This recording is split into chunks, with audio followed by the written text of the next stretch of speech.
With 2020 shaking up so much, many people have had to change what previously was their norm.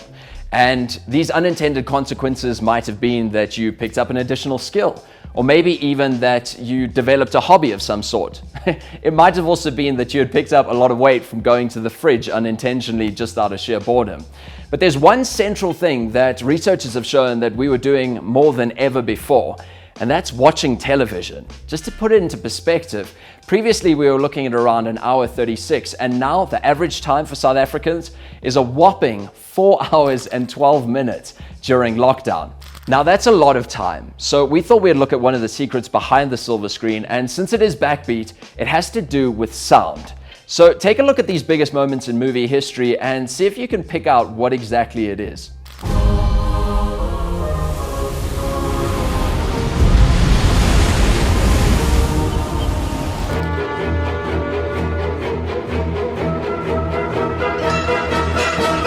I've just had no interest. The chores have become my sanctuary.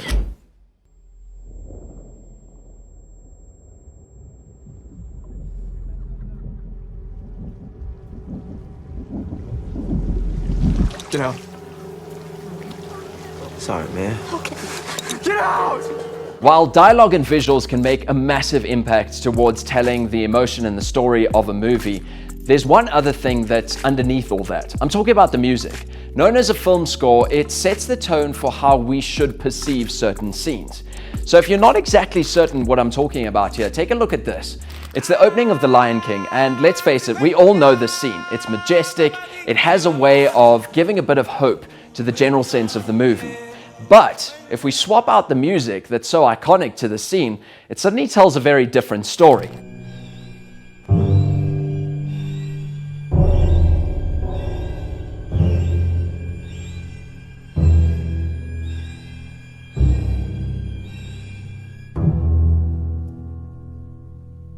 Just from the music alone, it changes the entire mood of the scene. It's suddenly dark, ominous, and terrifying, and I'm pretty certain that the sun is now going to murder those poor, terrified animals. So if music makes such a big difference, I was keen to actually find out what goes into making it. So we got in touch with Paul Polo.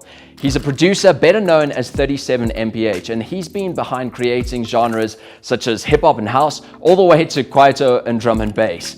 But I was more interested in his work behind scoring. Firstly, to be a film composer of some sort in this digital age, you really need to hone in on your skills of music production. You need to know the software, you need to know how to design sounds or even sequence things and make them sound big. That only comes from experience. And then what you draw from composing is just creating basic outlines and just little structures.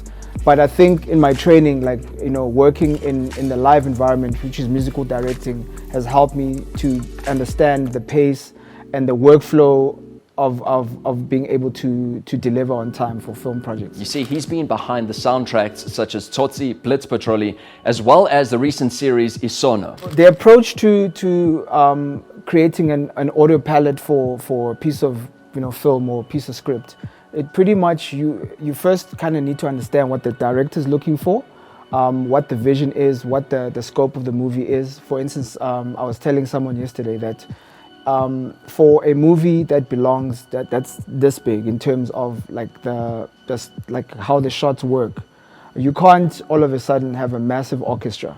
So you kind of have to size the music based on the kind of shots that's there in the world. So you kind of need to know, okay, cool, so the smallest scene in this film is two people sitting together, almost naked, and they're talking. So that's as intimate as it gets.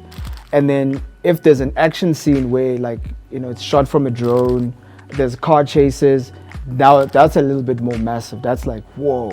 So the palette is like, okay, I can do a piano for small scenes or like a little string, but it can go big. And then, big means you've got a 70-piece orchestra, and then you've got taiko drums behind it to make it huge. Back in the day, full orchestras would have been needed to be able to create these soundtracks. But now, thanks to advances in technology, such as DAWs or digital audio workstations, producers like 37 Mph are able to create these sounds at their fingertips, alone in studio. Because film music is very dynamic. You kind of have to, every small thing like you can layer 2 sounds, but the one sound makes a difference. It's not as static as what a radio sound would be. Like a radio song is like you got the sounds, they kind of constant, but in film, it's those little things coming in and creeping out that creates the tension.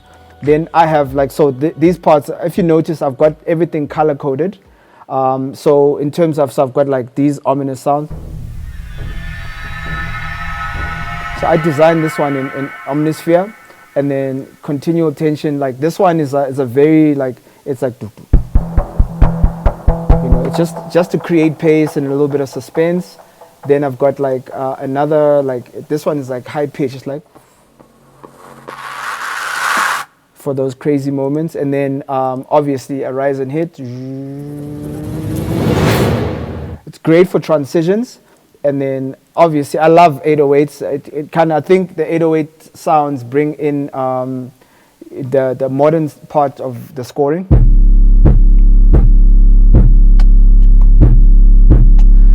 So that pretty much sounds a little bit boss-ish. And then I've got vocal. I love vocals.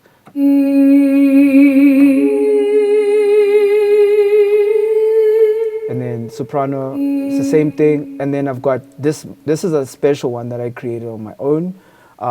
So I took a vocal, so this one goes, ooh. So naturally this sounds like this. It's like,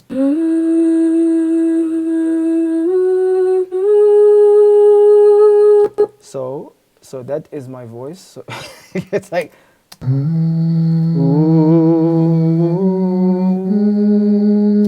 but, and then I pitch it an octave up. Then to give it like a mystical sound, I've got like glue compressors, I got auto tune, I got a reverb. It sounds like this.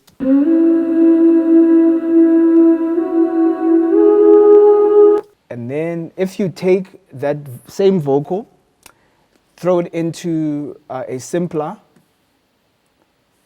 boom, you can actually play around a bit.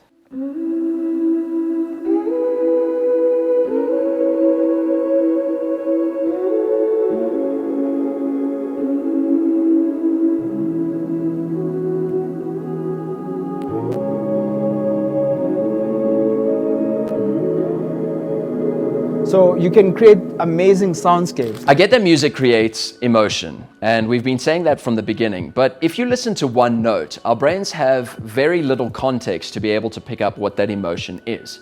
But as soon as you add in a couple of other tones within that note, or even an interval in between them, suddenly we have a bit of context and our brain can pick up what that emotion is. Like, so if you play them separately, it doesn't really give you a feeling. But if you play them together at the same time, that feels tense, doesn't it? Then if you play a third, there's a major third, doo, doo, doo. So if you play a major third, it feels happy, like that's something. But if you play the minor third, it's like that's a bit sad, you know? Then the famous fourth, it's like doo, doo, like we wish you a Merry Christmas. That's a fourth. And then there's a fifth. The fifth is like grand. It's like, that's what they would use for hero movies, like doo, doo, doo, doo, doo, doo, doo, doo. Then this one, they use it a lot in Batman. Is it Superman? Yeah. The sixth. The sixth sounds very distant. It sounds like, are we on Earth? Are we reaching for something? And literally, the space between the notes is like very far, like doo, doo. Wow, that's wonderful. Doo, doo. The seventh is like, wow, that is so cool. Doo, doo. Wow. Doo, doo. And then you go back, and then doo, doo. You just play the same note, but a full interval of 8. A good score is often subtle, and the emotions that we feel within a movie go beyond just what we see on screen or the words that we hear. It's often the music underneath, as we've been talking about here. And these are the things that make us cry at the end of a film, or make us sit on the edge of our seat during those tense moments. So next time you're watching a movie and you feel some type of way, it's probably because of the music underneath. This has been the secret behind the sounds that you love. For Backbeat, I'm DJ Flax.